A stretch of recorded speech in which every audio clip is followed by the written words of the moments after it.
ये है Fidel Castro, prime minister of Cuba.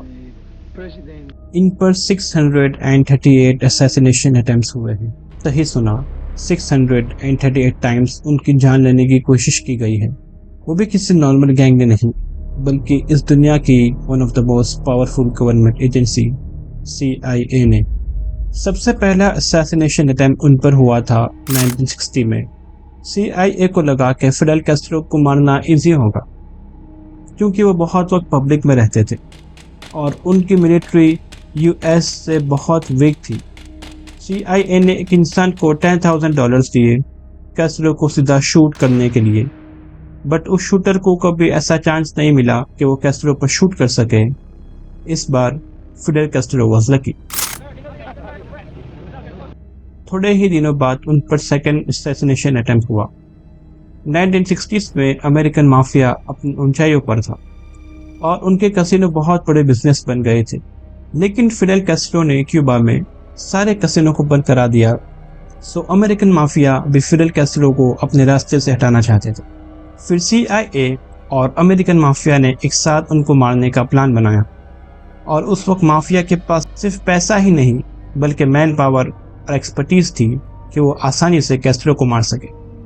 So CIA ने उस टाइम पे one of the most wanted mafia Sam Giancana and Santo Trafficante को $150,000 दिए। तो उन्होंने अपने एक बंदे को हायर किया। जब कैस्ट्रो ने कैफे में मिल्क शेक ऑर्डर किया तो उसको बोला गया कि मिल्क शेक के ग्लास के अंदर साइनाइड को डाल देना, लेकिन वो साइनाइड फ्रिज के हैंडल पर फंस गया, फिर जमीन पर गिर गया। फिर उस वेटर ने डर के मारे प्लान को छोड़ दिया। फिर से एक बार कैस्ट्रो बच गया।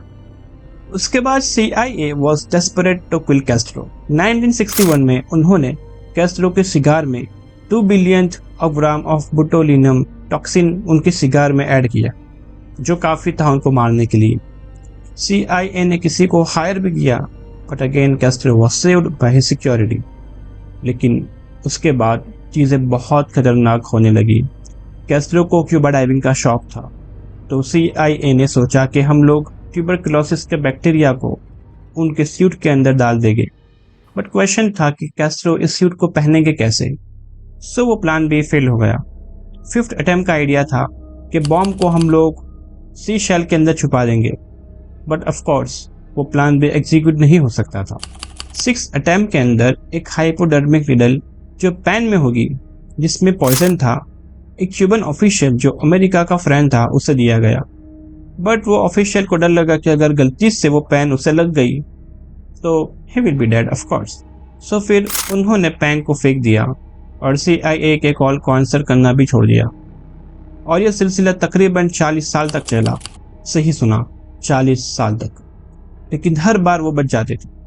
और 15 नवंबर 2016 में एक नेचुरल रीजन से उनकी मौत आई। बट सवाल खड़ा होता है कि क्यों CIA और अमेरिका इस छोटे से देश के प्राइम मिनिस्टर की जान लेने पर तुले थे। आखिर उन्होंने क्या किया था जिससे क्यूबा जैसे छोटे देश से अमेरिका इतना घबरा रहा था। This is the story of one of the most luckiest dictator, Fidel Castro.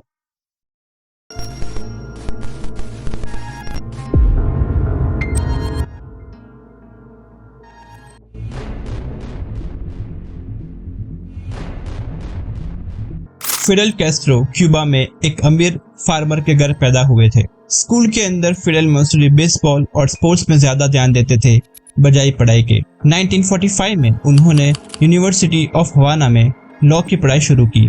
वहां पर फिडेल कैस्ट्रो की एक रेवोल्यूशनरी की जर्नी शुरू हुई।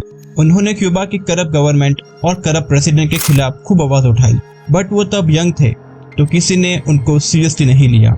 1950 में उन्होंने एक लॉ फर्म खोली गरीब क्यूबन्स की मदद करने के लिए, बट एस क्यूबा के अंदर करप्शन बहुत था, सो वो legal firm was a financial failure. Cuba के लोगों को न अच्छी मेडिकल केयर मिलती थी न अच्छी एजुकेशन। सो फिडेल ने कहा मुझे इसके बारे में कुछ करना चाहिए। 26 साल की उम्र में उन्होंने क्यूबन हाउस ऑफ रिप्रेजेंटेटिव के लिए नॉमिनेशन फाइल किया, just like to become a member of parliament in India. लेकिन जस्ट इलेक्शन से पहले एक मिलिट्री ऑफिसर फुगेंसियो बटिस्टा ने मिलिट्री कूप किया और प्रेसिडेंट को पावर से हटा दिया और उसने खुद क्यूबा का कंट्रोल अपने हाथ में ले लिया। फिडेल कैस्ट्रो ने क्यूबा को चेंज करने का सोचा था but because of military coup elections cancel हो गए, जो फिडेल कैस्ट्रो के लिए एक बहुत बड़ा इंसिडेंट था जिसने उनके अंदर के फ्रीडम फाइटर को जगाया। उसके बाद उन्होंने कई सारे करेजियस स्टेप्स लिए क्यूबा को बचाने के लिए। बटिस्टा ने जब क्यूबा को अपने हाथ में लिया तब फिडेल कैस्ट्रो बहुत भड़के हुए थे। बटिस्टा सिर्फ अपने बारे में सोचता था, बिना क्यूबा के लोगों की फिक्र करे हुए। क्यूबन लोगों के पास न अच्छी मेडिकल फैसिलिटीज थी, न अच्छी एजुकेशन फैसिलिटीज थी।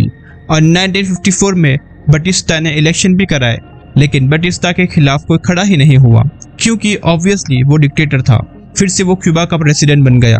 बटिस्टा को लगा कि क्यूबा अब सिर्फ उसका है, लेकिन उसको पब्लिक की पावर पता नहीं थी। इलेक्शन के एक साल पहले फिडेल कैस्ट्रो और उसके 120 लोगों ने सैंटियागो मिलिट्री बेस का कंट्रोल लेने की कोशिश की थी, बट वो फेल हो गए और सब फ्रीडम फाइटर्स को अरेस्ट कर दिया गया, इंक्लूडिंग फिडेल कैस्ट्रो। बटिस्टा ने जब इलेक्शन जीता तो उसे कॉन्फिडेंस था कि आई एम सेफ, मुझे अपनी जगह से कोई नहीं हटा सकता। और 2 साल बाद उसने उन सबको रिहा कर दिया, इंक्लूडिंग फिडेल कैस्ट्रो। बटिस्टा शुरू से अमेरिका के साथ काम कर रहा था, लेकिन अमेरिका को ये दुनिया को नहीं बताना था कि वो किसी डिक्टेटर के साथ काम कर रहा है। तो फिर just for sake of showing good side of Cuba, Batista ने फिडेल और उसके साथियों को छोड़ दिया। लेकिन जैसे ही फिडेल कैस्ट्रो छूटा, वो सीधा पहुंचा मेक्सिको, जो वहां पर दुनिया के सबसे बड़े रेवोल्यूशनरी से मिला, ची गुवेरा। 1956 में फिडेल, उसका भाई रॉल कैस्ट्रो और ची गुवेरा और उनके साथ 79 और लोग समंदर से होते हुए क्यूबा आए ताकि बटिस्टा को प्रेसिडेंट की पोजीशन से हटा सके। लेकिन जैसे ही वो लोग क्यूबा में एंटर हुए, क्यूबन मिलिट्री ने उनको पकड़ लिया। तब सिर्फ 19 लोग बचे, जिसमें फिडेल, रॉल कैस्ट्रो और ची गुवेरा भी शामिल थे। वहां से वो लोग पहाड़ पर चले गए अपनी आर्मी बनाने के लिए। 1958 के अंदर कई 100 गुरिल्ला फाइटर्स ने क्यूबन मिलिट्री पर अटैक किया और ऑन जनवरी 8, 1959 को बटिस्टा के हाथों से क्यूबा को छुड़ा लिया। और 8 जनवरी को फिडेल कैस्ट्रो हवाना में वापस आए, नॉट एज अ लॉयर और अ स्टूडेंट और revolutionary, but as a leader of Cuba himself. जैसे ही फिडेल प्राइम मिनिस्टर बने, उन्होंने सबसे पहले लैंड रिफॉर्म्स किए, जिससे अमीर फार्मर से ज़मीनें लेकर गरीब फार्मर्स में बांट दिया। और उनकी मम्मी भी एक अमीर फार्मर थी, तो फिडेल कैस्ट्रो ने उनकी मम्मी की ज़मीनों को भी गरीब फार्मर्स में बांट दिया। फिर उन्होंने जो दूसरा बड़ा स्टेप लिया वो ये था कि जो कसिनो क्यूबा में ऑपरेट करते थे, इंक्लूडिंग अमेरिकन माफिया के कसिनो, सबको सीज कर लिया। और जो पैसे उससे मिले, उससे अच्छी स्कूल्स बनाने में, हॉस्पिटल बनाने में, क्यूबा का इंफ्रास्ट्रक्चर इम्प्रूव करने में और गांव में इलेक्ट्रिसिटी लाने में यूज़ किया।